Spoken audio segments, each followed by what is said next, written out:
Hello students, today we are doing class 7 physics chapter 2 motion, and in part 2 we are discussing different types of motion. So these are a list of motion I have listed here and I will be discussing them one at a time. So the first one here is the circular motion. The circular motion is a special case of curvilinear motion where the object moves around a fixed point in a circular or a closed path. So in the case of circular motion, you have a fixed point, let's say point O, and the object moves in such a way that the distance between that fixed point O and let's say the point A which is rotating is fixed. So this is a special case where the object moves around a fixed point in a closed path. So this is called a circular motion. Examples of circular motion is like a children which is sitting in a merry-go-round.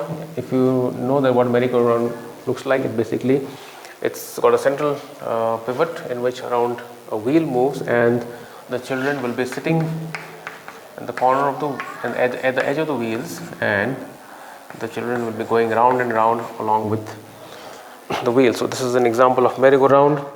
Another example is a stone tied to a string. Let's say if you take a stone, okay, and you tie it to a string and you hold one end and you spin it around. So this is an example of circular motion. So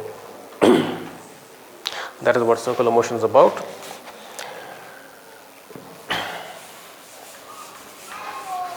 Next is rotatory motion. The rotatory motion takes place when the object rotates or spins about an axis. So let's say, for example, this is an axis and the object basically rotates around the fixed axis. So this is example rotation. Example is like, for example, the Earth. And if you notice that Earth has an axis which passes through the North Pole and the South Pole, and the Earth rotates around this axis. And because of rotation, if you remember in geography, it gives us the phenomena of day and night. So rotation of the Earth about its axis is an example of rotatory motion.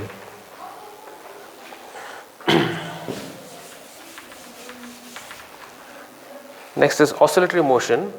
It takes place when object as a whole moves to and fro about the mean position. So let's say if you have an object, let's say A, and this is the position at rest or the mean position, the object will move to and fro. It will keep on passing to the same point again and again. So the best example here is if you take a stone or a weight and if you tie it to a string and you suspend that with the help of a stand at the top, and you pull this object to one side and release it, you will find that this object will move to the other extreme end and come back to the center and again overshoot that and move to the other extreme end. So this kind of motion of a back and forth repeated motion, this is called an oscillatory motion. So example of a swinging motion is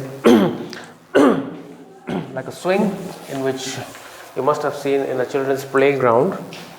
Okay, you have a bar which is supported like this, okay, and you have two chains on which there's a plank, and you have seen children sitting on that and swinging back and forth.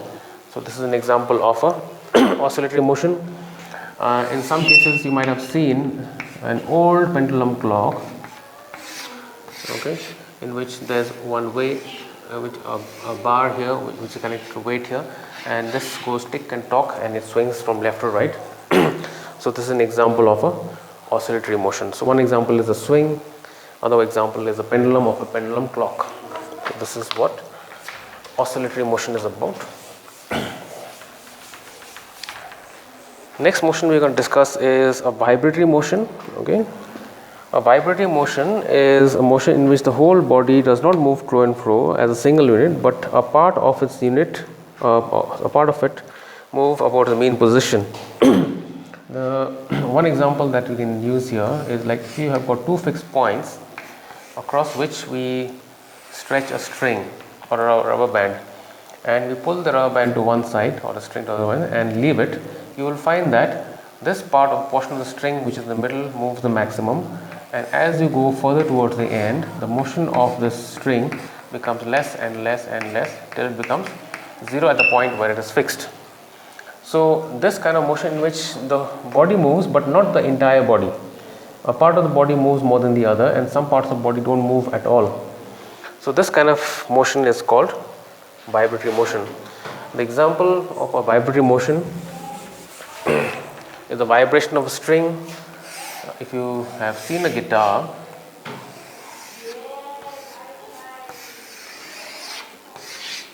and the string is strung across like this, and you have the tuning pegs here. So this string is basically plucked and it creates a vibratory motion. So example of a string of a guitar is an example of vibratory motion. Other example is the motion of a tuning fork. A tuning fork is a Y-shaped fork like this with a short stem, and this is called the prongs, and this is called the stem. You hold the tuning fork. You hold this tuning fork with the stem, and you strike the prongs, and prongs vibrate. So the vibration is maximum at the free end, and it is 0 at the end where it is connected to the stem. So this tuning fork is used to tune pianos or any stringed instruments. So this is an example of vibratory motion. Next, we are doing repetitive motion. Repetitive motion is a type of motion in which the object moves and repeats its motion after a certain interval of time. So it's a repetition motion. For example, the sun which rises, okay, and sets. This is a repetitive motion. Every day the sun rises and it sets. So this is an example of a repetitive motion. And other example is movement of a tide. Tide basically the movement of water due to the influence of the gravitational force of the earth and sun and the moon. So let's say if you are at a sea beach and you can see the water level is somewhere here, at certain times of the day you will find that the water level rises all the way up. Okay, it rises to a very high level and then it again recedes back after a certain time interval. So this height at which the water move is at the highest level is called the high tide, and at the low level it is called the low tide. So this is a kind of a repetitive motion in which the water level moves up and down. So this is an example of a repetitive motion. Next, let us discuss about periodic motion. Periodic motion is defined as a motion that takes place that repeats itself after regular intervals. So one example is the revolution of the earth around the sun.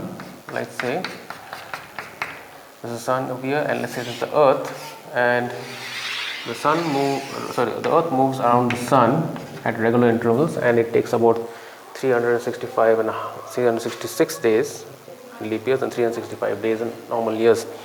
So this is an example of periodic motion in which periodically the sun moves and around the sun. Another example is the motion of a pendulum clock.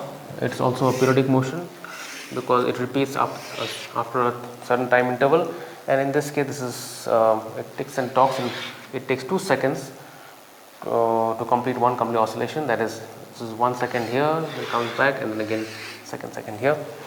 So this is an example of periodic motion. Next, we are discussing about non-periodic motion. Non-periodic motion is a motion that takes place and does not repeat after regular time intervals. So let's say, for example, if you look at a tree and it's got many branches, and let's say the wind is blowing that, and you can see that the branches are moving. So that movement sometimes happens, sometimes doesn't happen. It depends on the wind. Sometimes it moves more, sometimes moves less. So there is no particular pattern to that movement. So this kind of movement is called non-periodic. Other one is swinging of an arm and leg. So whenever, like for example, right now I'm teaching right now, you cannot guess exactly where the next movement of my arm or my leg is going to be.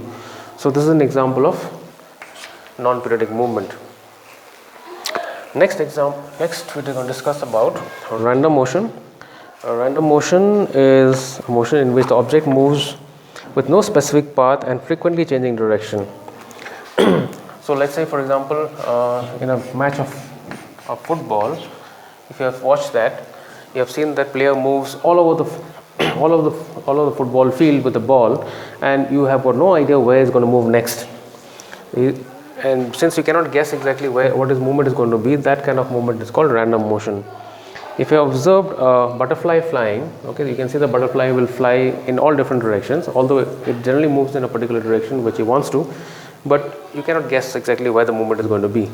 Like dust particles flying in the air, you have got no idea where it's going to move next. The movement is totally random. You cannot guess where the next movement is going to be. So this is an example of random motion. The last one we can discuss is the combination motion. Combination motion means it is called multiple types of motion in which the object possesses two types of motion at the same time. So example is let's say you have a bicycle wheel. Now this bicycle wheel executes two types of motion at the same time. One is that it is rotating, so it is executing rotatory motion. At the same time, it is also moving forward. So it is executing a translatory motion. So a bicycle wheel in this case is executing two types of motion. One is rotatory and one is translatory. So that is why it is called a combination motion. Another example is the earth rotating about its axis, and at the same time it is revolving around the sun. So let's say this is the sun and this is the earth. The earth is moving around its own axis, at the same time it is moving around the sun. So this is an example of combination motion. So this is all for today. Thank you.